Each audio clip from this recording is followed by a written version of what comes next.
Narinig mo na ba ang kwento ni Saint Francis of Assisi nang minsang magpakalma siya ng isang napakabangis na lobo?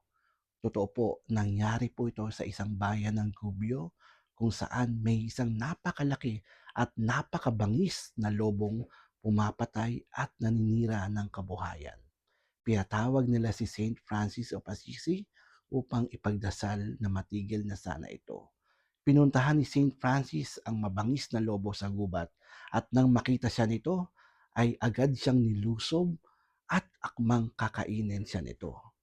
Ngunit ang ginawa ni Saint Francis, binigyan niya ito ng sign of the cross at dinasalan ang mabangis na lobo, yumuko ang noo at ibinigay ang kamay at iniabot kay Saint Francis. Mga kapwa ko Kristiyano, patunay po ito na walang mabangis, walang masama sa taong nagpapahayag ng mabuting salita ng ating Panginoon.